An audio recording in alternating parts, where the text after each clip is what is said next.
दक्ष यज्ञ की कथा भारतीय पुराणों की सबसे शक्तिशाली और भावनात्मक घटनाओं में से एक है, जिसमें प्रेम, अहंकार, अपमान, प्रलय और पुनर्जन्म के गहरे रंगों का संगम है। यह कथा न केवल शिव सती की गाथा है, बल्कि ब्रह्मांडीय नियम, परिवार और देवी देवता के रिश्तों की जटिलता, संयम, क्रोध और क्षमा का व्यापक संदेश देती है। राजा दक्ष प्रजापति, ब्रह्मा के पुत्र और सृष्टि के पुरोहित, अपनी सेवा, वैभव और राजसी कर्तव्यों में डूबे थे। उनकी बेटी सती, जिन्होंने शिव को अपने हृदय और धर्म से अपना पति बनाया था, दक्ष के लिए आदर्श पुत्री थी, मगर पिता पुत्री के विचारों और जीवन की राहों में गहरी खाई थी। दक्ष को शिव का अनुपमावधि, तांत्रिक, मसान में वास करने वाला, भूत प्रेतों में रमने वाला व्यक्तित्व कदापि कबूल नहीं था। वे शिव को अपना दुश्मन, अयोग्य और अपमानजनक मानते थे। दक्ष ने अपने साम्राज्य में पृथ्वी का सबसे भव्य यज्ञ आयोजित किया, दक्ष यज्ञ। सारे देवता, ऋषि, वंश, राजाओं को आमंत्रित किया, पर जानबूझकर शिव और सती को निमंत्रण देने से मना कर दिया। सती का मन पिता पुत्री के प्रेम, सामाजिक बंधन और पति के आदर्श के द्वंद्व में उलझा हुआ था।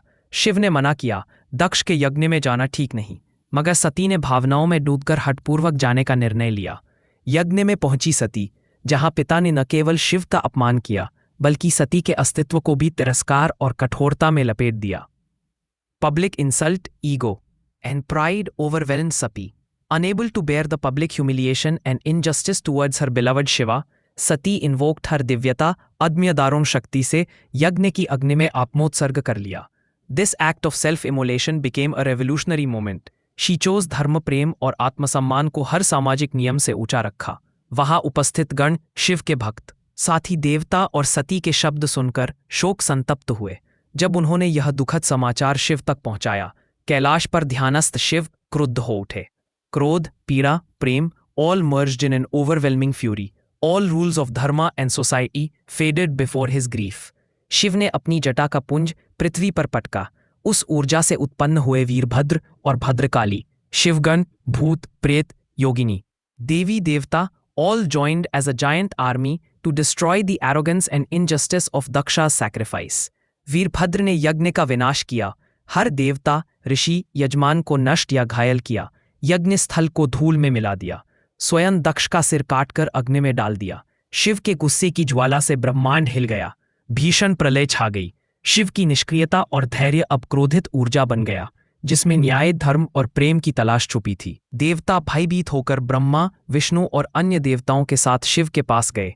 उनसे विनती की, महादेव, आपका क्रोध जगत के संतुलन को बिगाड़ देगा, कृपा करें, क्षमा करें और सृष्टि का पुनर्निर्माण करें। शिव का क्रोध अब शोक और करुणा में बदल गया। उन्होंने दक्ष को पुनर्जीवन दिया, मगर सिर एक बकरेता लगा दिया। यही अहंकार का दंड और सच्चाई की जीत थी। यज्ञ पुनः संपन्न हुआ, शिव को सम्मान और दक्षिणा मिली।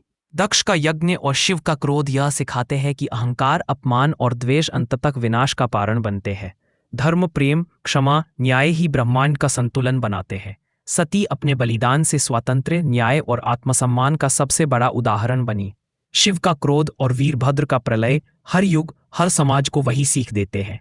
हर संबंध, हर धर्म, हर सामाजिक मूल्य तभी स्थायी है जब उसमें प्रेम, धर्म, समर्पण और सम्मान हो। दक्ष यज्ञ का घटना चक्र शाक्त और शैव परंपरा का सह अस्तित्व भी है, जिससे सती के पुनर्जन्म और शक्तिपीठों की स्थापना की प्रक्रिया शुरू होती है।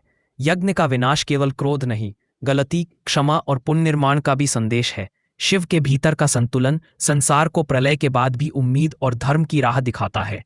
दक्ष यज्ञ की कथा आज भी हर मंदिर, हर पंचांग, हर शिक्षा की नींव में जीवित है। बच्चों के लिए यह आत्मसम्मान और प्रेम, युवाओं के लिए न्याय और सिर झुकाने की सीमा, और वृद्धों के लिए क्षमा, संतुलन और पुनर्निर्माण की प्रेरणा है।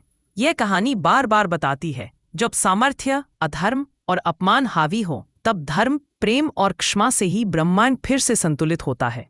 यही है शिव, क्रोध, न्याय, क्षमा और प्रेम का सब